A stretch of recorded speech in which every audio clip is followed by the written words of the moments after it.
အာ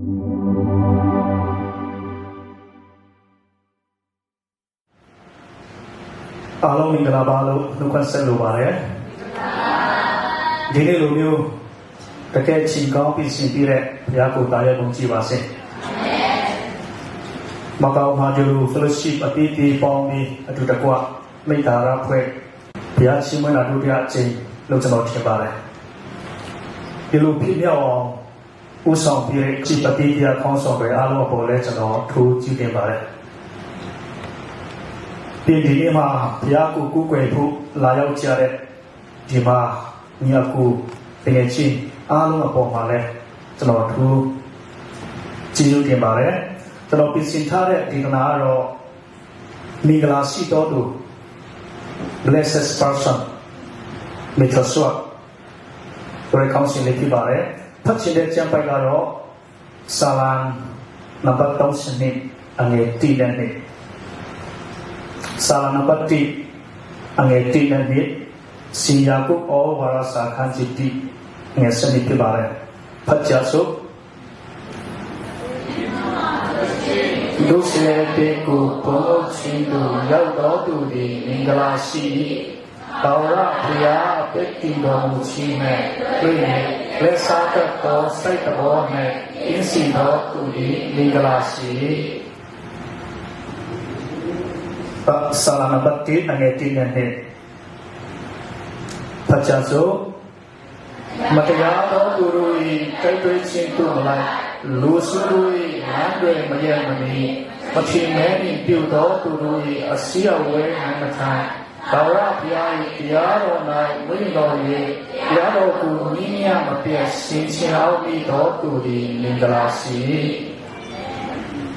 ပြီးတော့စီယာကုဩဝါဒစာအခန်းကြီး1အငယ်7နဲ့အတူတကွဖတ်ကြရအောင်စံစမ်းနောက်ဆက်ခြင်းကိုတေဟံတော်သူသည်မင်္ဂလာရှိအကြောင်းမူကားစစ်ကြောဆုံးခြင်းကိုခံပြီးမှသင်တရားကိုချစ်တော်သူတို့အားဂရိထားတော်မူသောအတက်တရဘူကိုရလိမ့်မည်ပတ်တော်ရဲ့ကျမ်းပိုက်ရပေါ်ဘုရားသခင်တက္ကပံကောင်းချီးပေးပါစေအာမင်ဆုတောင်းကြရအောင်တန်ဆင်းဆုံးတော်မူပြီးအရာခတ်သိကိုဖန်ဆင်းတော်မူသောဘုရားသခင်ကိုရောကျွန်တော်တို့ဆုတောင်းခြင်းကိုနားမြောက်ပြီးဒီလိုအဖွဲ့အစည်းအသီးသီးမိတ္တာရဖွဲ့နိုင်တော့ခွင့်ဒီရတဲ့ချူတင်ပါ၏ဒီအစီအစဉ်မှာနှုတ်ခပတ်တော်ဝင်ငှနိုင်အောင်ကျမ်းမာတော့ဖွင့်ပေးတဲ့အတွက်လည်းချူတင်ပါ၏ကျွန်တော်ဟောပြောပြီးတရားဒီကနာနှုတ်ခပတ်တော်ကိုလည်းတန်ရှင်းတော်ဝိညာဉ်တော်အဖြစ်ကောင်းချီးပေးတော်မူပါဒီမှာလာရောက်တဲ့ပရိသတ်အားလုံးစိတ်နှလုံးသည်မိကောင်းကဲ့သို့ဖြစ်စေပြီးဘုရားစကားကိုခံယူနိုင်ဖို့မဆာတော်မူပါအာယုံနောက်ရှိသောအရာများနဲ့စံတင်ဘက်အနှောင့်အယှက်များကိုလည်းဖယ်ပြီးတော်မူပါကျွန်တော်အချိန်နာရီဒီကနာလုံးဆုံးကိုတော်ထလဲအနာရီတပါးရီတော့အမှားတော်ဖြစ်စက်ကဆုတောင်းပါဖဖရာသခင်အာမင်မင်္ဂလာရှိတော်သူလို့ကျွန်တော်ပြောရတာမှာဒီမကောင်းချီနေတဲ့ကြည့်လို့ဆိုတော့လာစာကောင်းကောင်းရတဲ့သူလည်းဖြစ်နိုင်တယ်မောင်ရင်အလုပ်ကောင်းရှိတဲ့သူလည်းဖြစ်နိုင်တယ်မောင်ရင်ပေစီကောင်းရှိတဲ့သူကျဲတဲ့ချိန်မှာအောက်ရှိလို့ရတဲ့သူကိုကျွန်တော်တို့မင်္ဂလာရှိတော်သူလို့ပြောကောင်းပြောနိုင်တယ်ကျွန်တော်နိုင်ငံအခြေအနေနဲ့ကြည့်လို့ဆိုရင်ချမ်းသာတဲ့မိမရှိတော်သူလည်းဖြစ်နိုင်တယ်မောင်ရင်အမေရိကပြန်မှာမိသားစုအလုံးနေတဲ့သူတွေကိုကျွန်တော်တို့ကမင်္ဂလာရှိတော်သူလို့ပြောကောင်းပြောနိုင်တယ်။မောင်ရင်အမေရိကပြန်မှာကောင်းလေးရှိတဲ့သူလည်းဖြစ်နိုင်တယ်။ပါစေခိုင်ရတူတွေကိုကျွန်တော်တို့သူကကောင်းကောင်းတယ်။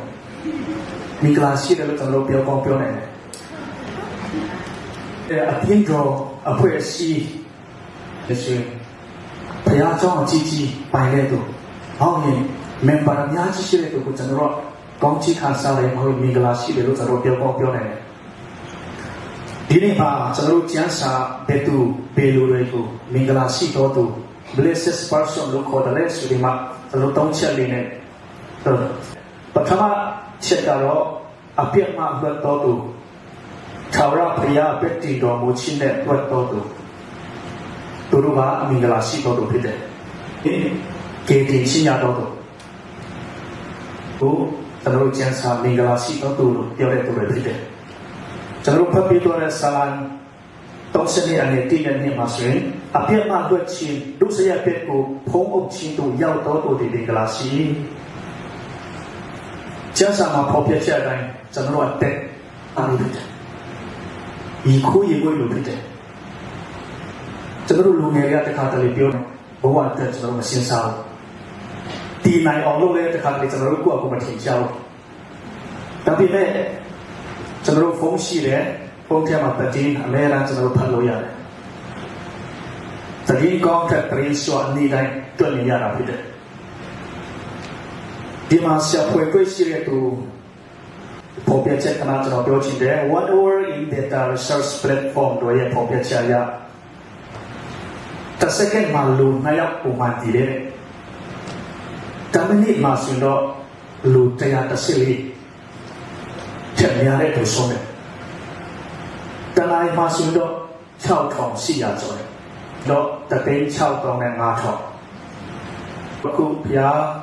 ကိုယ်ွယ်တဲ့ချိန်မှလည်းအများကြီးအသက်ဆုံးလို့ရှိတယ်ကပ်မှဆိုတော့များပါလေအင်တာနက်မှဆိုတော့များပါလေဒီထဲမှာကျွန်တော်တို့အသက်ရှင်နိုင်သေးတာဘုရားသခင်ကြောင့်ပဲအသက်ကမှယမန်ချက်မောင်းရင်မပြီးမြောက်သေးတဲ့အလုပ်တစ်ခုကိုရှိသေးလို့တယ်မိချင်တော့ကျွန်တော်တို့လည်းဖြစ်တယ်အဲ့ဒါဘယ်သူမှဆောင်းလို့မရဘူးအဲ့ဒါကြောင့်ကျွန်တော်တို့အသက်တူတူလေးရှင်းတဲ့ချိန်မှာအရေးကြီးဆုံးအရာထာဝရတရားဖို့ဖြစ်တယ်တခင်ယေရှုလက်ခံဖို့ဖြစ်တယ်ဒီထာဝရတရားရဲ့ကိုယ်ကိုကျွန်တော်တို့ကျမ်းစာဘယ်လိုလားစားပဲဖြစ်ဖြစ်ဘယ်သူပဲဖြစ်ဖြစ်ဘယ်လိုမျိုးပဲဖြစ်ဖြစ်မင်္ဂလာရှိတော်သူလို့အပေါ်ပြထားတာဖြစ်တယ်။ဒီနေ့မှာစိတ်လုံးမကျနဲ့တခင်ယေရှုလက်ခံတဲ့သူဖြစ်တယ်လား။ကိုယ်ဆိုရင်ကျွန်တော်တို့ထာဝရအသက်ဆိုတာဘယ်လိုရမလဲ။ယောမအခန်းကြီး3အငယ်30နဲ့အငယ်7ယောမအခန်းကြီးအငယ်7တော့ဖတ်မယ်ကျမ်းစာလာတွေကဖြောမတ်တော်သူမရှိတယောက်မျှမရှိနားလေတော်သူမရှိဘုရားသခင်ကိုရှာတော်သူမရှိလူအပေါင်းတို့သည်လမ်းတွေကြပြီးတဏှိတော်အပ်တီအတော်မရတော်သူဖြစ်ကြပြီးကောင်းသောအချင်းကိုချင်းတော်သူမရှိတယောက်မျှမရှိဒီကျမ်းစာကိုကျွန်တော်တို့ဖိုင်တော့ဒီလောကမှာအပြတ်မဲ့တဲ့သူမရှိဘူးအပြတ်မရှိတဲ့သူမရှိဘူးအားလုံးအပြတ်သားတယ်ကျွန်တော်ကောင်းဖို့ကျွန်တော်ကြိုးစားမှုနဲ့ဘယ်လိုနဲ့မှကောင်းကင်တော်လို့မရဘူး။ဒါပေမဲ့ကိုလိုတဲ့အခန်းကြီးနဲ့အငယ်7နဲ့အခန်းကြီး3ငယ်3ကျွန်တော်ဖတ်မယ်။သူစရအဖြစ်နိုင်လေတော့ဇာတိပကရိအကြီးပြားကြီးချင်းကိုမခံတော့အဖြစ်နိုင်လေတော့ဒီရက်ရှိပြီးတော့ဒီတို့ခရစ်တော်နဲ့အတူအသက်ရှင်၍ဒီတို့အသက်ရှိတဲ့များတို့ကိုတွေ့တော်မူ၏။ကျွန်တော်ကလုံးအားရဖြစ်တယ်။ဒါပေမဲ့တခင်ယေရှုရဲ့ဒီတင်ချီတော့ကျွန်တော်ပြတ်မှလွတ်မြောက်တော်သူဖြစ်တယ်။ယေရှုတည်ခြင်းတချို့ချင်းစီပြန်ထမြောက်ခြင်းတို့အတွက်လုပ်ပြတဲ့အရာကိုစိတ်နှလုံးအကြောင်းနဲ့လက်ခံရရှိထာဝရတရားရဲ့သူဖြစ်တယ်။ဒီစီယောအခန်းကြီး16မှာဘုရားသခင်၏သားတော်ကိုယုံကြည်တော်သူအပေါင်းတို့သည်ပျက်စီးခြင်းတို့မရောက်ထာဝရအသက်ကိုရရှိခြင်းဟာကျွန်တော်တို့ထာဝရတရားဖို့အတွက်ယုံကြည်ခြင်းနဲ့ဖြစ်တယ်။ဩဝါဒစာခန်းကြီး26မှာအဘေတုနေမှုကဒီတို့အပေါင်းဒီယေရှုခရစ်ကိုယုံကြည်တဲ့ဖြစ်ဘုရားသခင်၏သားဖြစ်ကြ၏။ဒီမှာလဲကျွန်တော်တွေ့တာကယုံကြည်ခြင်းနဲ့ကျွန်တော်ကဘုရားသခင်ရဲ့သားထာဝရတဲ့ရတဲ့ဖြစ်တယ်။ဒီကောင်းကိုယေရှုနဲ့ယုံကြည်လက်ခံတဲ့ရှင်ညထာဝရတဲ့ပိုင်တော်သူဖြစ်တယ်။မင်္ဂလာရှိတော်သူဖြစ်တယ်။ပြောနိုင်တယ်လောကမှာဘာမှမရှိဘူး။တချို့ဆိုကျွန်တော်အသက်ရှင်ရတဲ့အချိန်မှာ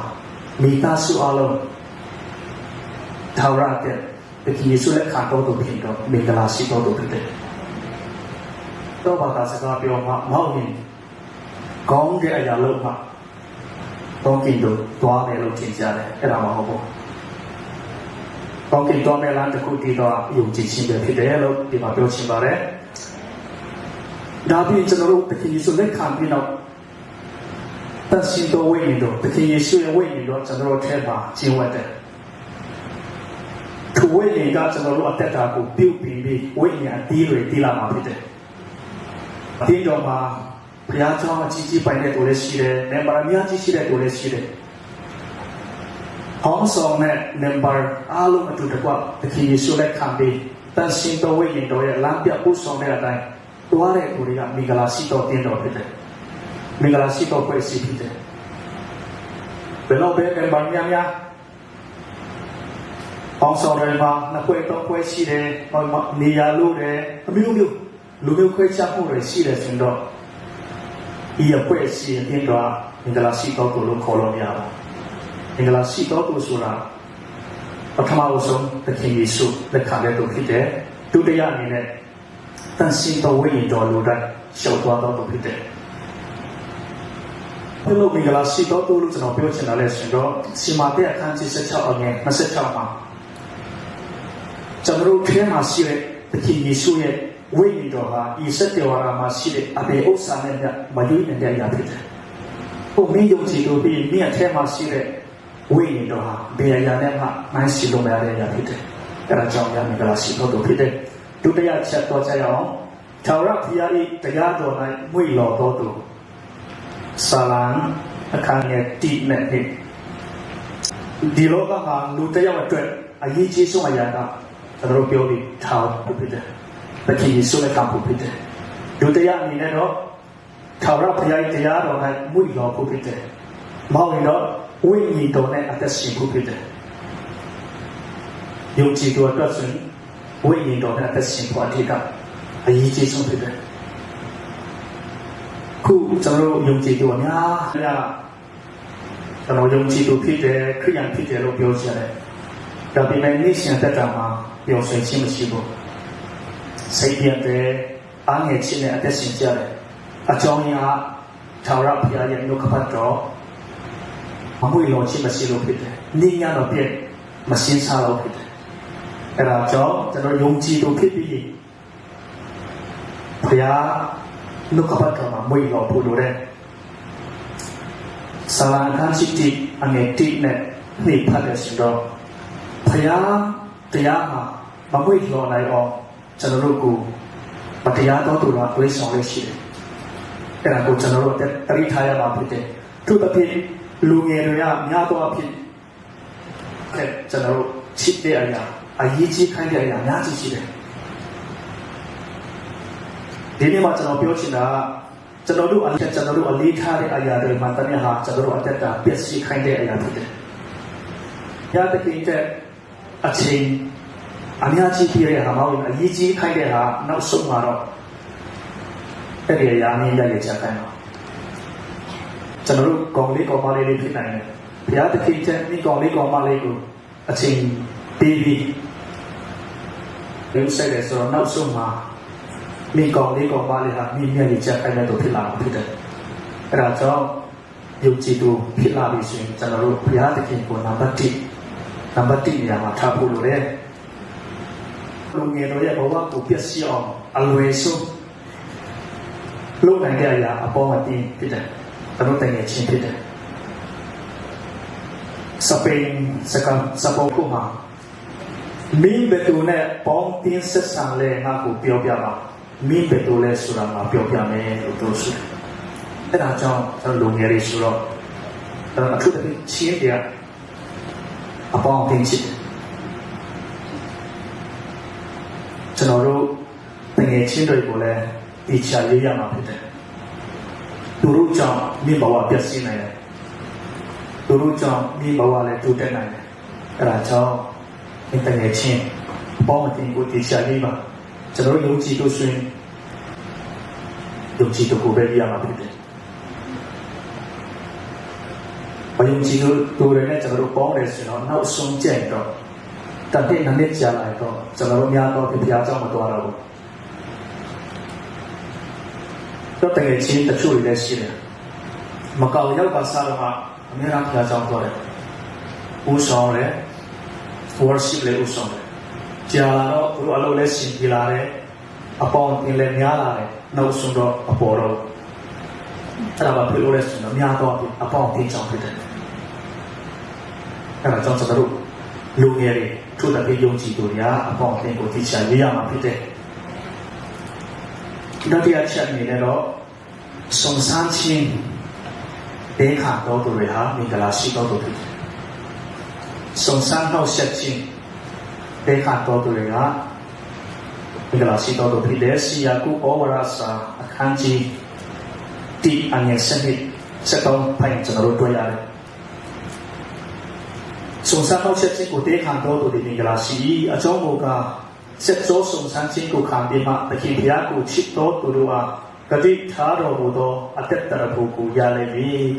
sẽ tao mà ở tết tuổi song chín cụ khán giả đó tụ bị đi cả, phía tết khi đi ngã cụ tuổi song đồ mù đi vụ mà biểu示này, mà con đó ya đi phía tết khi cụ mà tuổi song này ya, cụ rồi đi lên ở bên tụ cụ nhá ở bên tụ tuổi song đồ mà mù,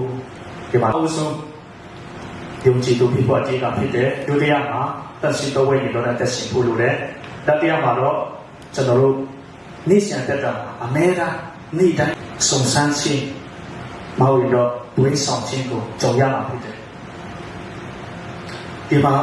စုံစမ်းခြင်းနဲ့ဒွေးဆောင်ခြင်းမတူဘူးစုံစမ်းတဲ့မှုဆိုတာယုံကြည်သူတို့ရဲ့အသက်တာဘုရားသခင်ခွင့်ပြုထားလို့ကြုံရတဲ့အရာဖြစ်တယ်စုံစမ်းခြင်းဆိုတာ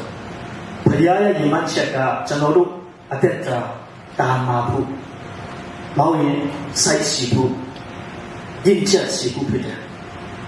အဲ့ဒါဆိုကျွန်တော်တို့တက်တာအလုံးပြည့်တယ်ဖြားလာတယ်ပြထန်တော့ဝန်နေပူဆွေမှုတွေကြုံလာတဲ့အချိန်မှာဘုရားသခင်ကိုယုံကြည်ပြီးစိုက်စီစီနဲ့ခံနိုင်ဖို့ရှိဖို့လိုတယ်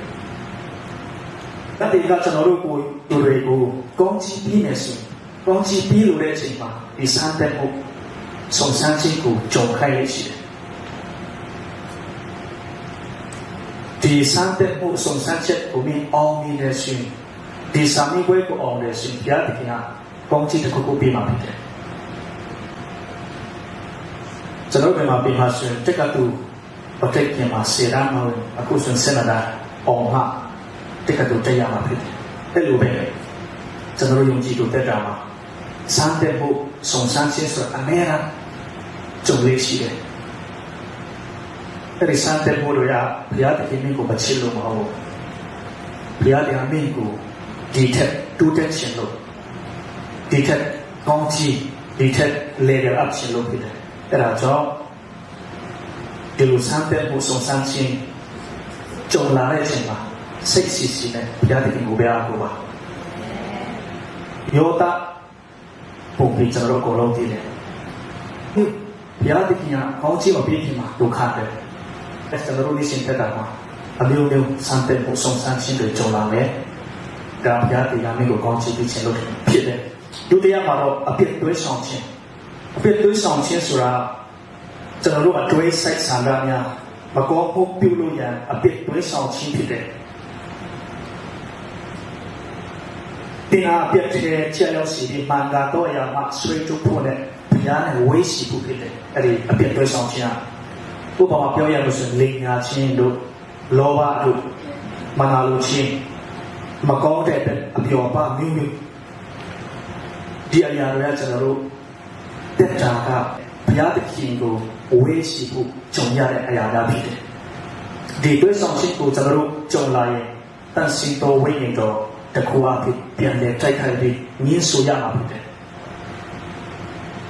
စားဆက်ခြင်းမဟုတ်ရင်စုံစမ်းခြင်းတို့တဲခါလို့ရတော့ဒီအပြစ်တွေးဆောင်ခြင်းဆိုတာတန်ရှင်တော်ဝိညာဉ်တော်တကူနဲ့ပြန်လဲတိုက်ခိုက်ပြီးညှင်းဆိုဖို့လိုတယ်တိကောခန်းကြီး30အငယ်7မှာတွေ့ရတဲ့ကျွန်တော်တို့နေ့စဉ်တက်တာမှာစုံစမ်းခြင်းတွေးဆောင်ခြင်းကြုံလေးရှိတယ်အဲ့ဒီဟာကိုကျွန်တော်တို့မခံနိုင်တဲ့ဟာဘုရားသခင်ကကြုံခိုင်းလို့ကျွန်တော်ခံနိုင်ကြလို့ဘုရားသခင်ကကြုံခိုင်းတဲ့ဟာဖြစ်တယ်အဲ့ဒီကိုကြုံလာရင်စိတ်စီစီနဲ့ခံနိုင်ရှိအောင်လုပ်ရမှာဖြစ်တယ်အပြည့်တွေးဆောင်ခြင်းကြုံလာရင်တော့အရှင်တော်ဝိညာဉ်တော်ကိုအားကိုးပြီးပြန်လဲတိုက်ခိုက်ညှင်းဆူဖို့လိုတယ်နေကုန်းချုပ်အနေနဲ့ ကျွန်တော်တို့ကိုးကွယ်တဲ့ဘုရားသခင်ကလောကသားအားလုံးကိုမင်္ဂလာရှိတော်သူဖြစ်ခြင်းတယ်။ထာဝရတဲ့ပိုင်တော်သူတွေဟာမင်္ဂလာရှိတော်သူတွေဖြစ်တယ်။တန်စီတော်ဝိညာဉ်တော်၏အလိုတော်တိုင်းရှောက်တော်သူမောင်ရင်ရှောက်တော်ဖွဲ့စီရှောက်တော်ဒီတော်တိုင်းဟာမင်္ဂလာရှိတော်ဖွဲ့စီမင်္ဂလာရှိတော်ဒီတော်ဖြစ်တယ်။ဒုတိယချက်မှာတော့ဘုရားကိုစိတ်နှလုံးအကျွမ်းမဲ့ချစ်ပြီးထာဝရဘုရားဒီတရားတော်၌မွေ့တော်တော်သူဟာမင်္ဂလာရှိတော်သူဖြစ်တယ်။ထာဝရဘုရား၏တရားတော်ကိုနိညမပြတ်ရှင်ရှင်အောက်ပြီးတော်သူတွေဟာမင်္ဂလာရှိတော်သူဖြစ်တယ်။ဒါကြောင့်ဒီနှုတ်ကပတ်တော်နဲ့နေ့စဉ်ကျွန်တော်တို့အသက်ရှင်ဖို့လိုတယ်။ဒါတရားအနေနဲ့တော့နေ့စဉ်အသက်တာစတဲ့မှုနဲ့ကြုံလာရင်ခံနိုင်ရှောင်ဒေခါအပြစ်တွေဆောင်ခြင်းနဲ့ကြုံလာရင်တမန်တရားအဖြစ်ပြန်လဲတိုက်ခိုက်နိုင်တယ်။မင်္ဂလာရှိတော်သူဖြစ်တယ်။မင်္ဂလာရှိတော်သူတွေဟာပထမအဆုံးယုံကြည်သူတခင်ယေရှုလက်ခံတော်သူဖြစ်တယ်။ဒုတိယအနေနဲ့တမန်တရားနဲ့အသက်ရှင်တော်သူတွေဟာမင်္ဂလာရှိတော်သူဖြစ်တယ်။နောက်ဆုံးမှာတော့ဆုံဆန်းနှောက်ဆက်ခြင်းကိုဒေခါတော်သူတွေဟာမင်္ဂလာရှိတော်သူဖြစ်တယ်။ဒီမှာလာရောက်တဲ့တကယ်ချင်းအလုံးမင်္ဂလာရှိတော်သူမင်္ဂလာရှိတော်ဖွဲ့စီဖြစ်နိုင်ဖို့အရောက်ရှိတိုင်းဘုရားသခင်ကောင်းချီးပေးပါစေ။အာမင်